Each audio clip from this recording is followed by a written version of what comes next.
It's not actually true to say that the British record on climate is strong. That's only so if you use the wrong statistics. If you use the right statistics, in other words, if you include air travel, which of course has been going up hugely, sea travel, and embodied emissions, which means the emissions in all the products we buy from China and India and so forth. So is that the sort of air travel you're... barely gone down since 1990, so it's just not true that we're showing leadership on this. Is that the air travel that your leading figures are so keen on? I'm not sure what you're referring to. Don't you have a high-profile actress who flew over specially to join your protest? So you don't like air travel when it's for other people, but when it's for your mates, that's fine. So look, what kind of game are we going to play here this evening? Are we going to have some kind of back and forth? I mean, I could talk about your top hat and your 6 children. Would that really get us very far? Can I propose that we actually focus in on the issues? And the real question, of course, I'm delighted to talk about my 6 children, of whom I'm enormously proud, but I don't see that they're wonderful, but it wouldn't really serve the cause of us getting very clear about what the way forward is on dangerous climate change, would it? They're not relevant to your subject. So do you explain your protest. Why have you done this? Why do you think it's the right way to go about it? So the reason we've done this is because time has run out. You said before that, well, why can't people just stand for election? Our democratic system is clearly broken and failing, and I'll tell you who can't stand for election. It's our children, and its unborn future generations, and they're the ones who are going to bear the absolute brunt of this. That's why there were children demonstrating at Heathrow today, because they're terrified about their future. And if you they weren't very successful at Heathrow, were they? Not many people joined them. Only about 20 people were there. That wasn't much of a demonstration. Well, maybe you should have come along. There'd have been 21. The point is this. Well, I'm not a child anymore. But you're avoiding the point. You did speak for quite a while, and you've asked me to put my case, so perhaps I could. I'm delighted for you to put your case, but you're avoiding the question. Because why don't you stand for election? Why didn't you stand at the last election? There are elections every 5 years.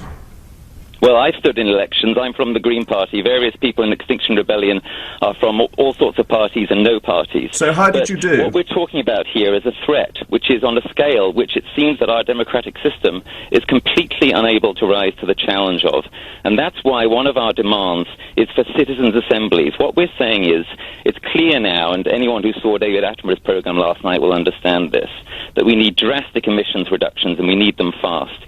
We're calling for there to be citizens' assemblies chosen from members of the public, like the process that happened in Ireland a few years ago, which would decide how we're going to make that fast transition to where we need to go. That would be what it would be for Britain to show climate leadership in a true sense, and that is what we're calling for. That's a central demand of ours. You're asking for citizens' assemblies, but isn't it true that you can't win elections?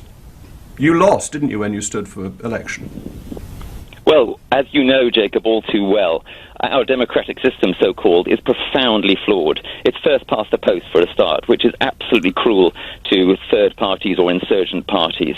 And but the bottom line is that what we're facing here is a civilizational threat. We're facing a threat of complete collapse, and in very short order.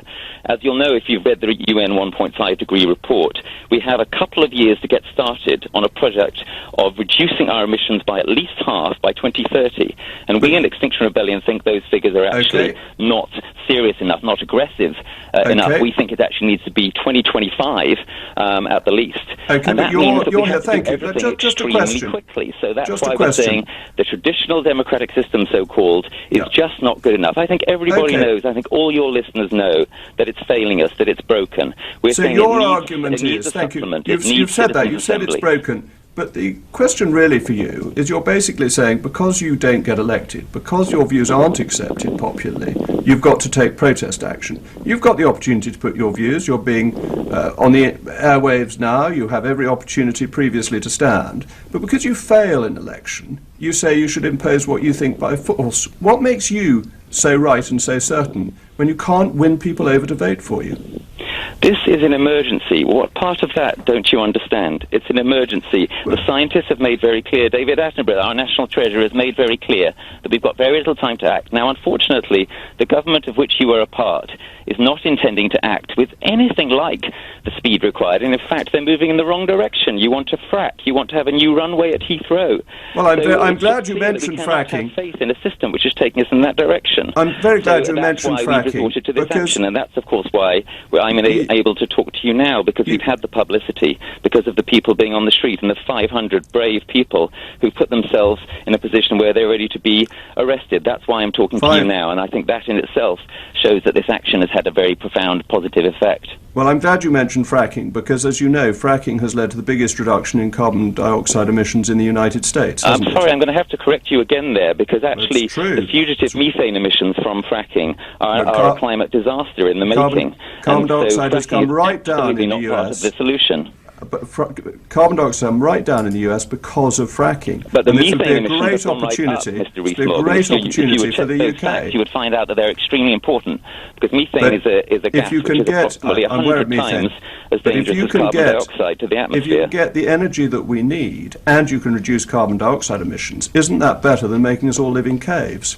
Absolutely not. As I've been trying to so you want to live in a cave? Will you let me answer the question? You've asked the question. Will you let me answer it? Far away. As I've been trying to explain, fracking is a process which actually releases methane, and that is a deadly climate gas. It's in the short term 100 times as strong as carbon dioxide. Levels of fracking in the atmosphere have been levels of methane in the atmosphere have been going up substantially in the last couple of years. Scientists are extremely worried about it.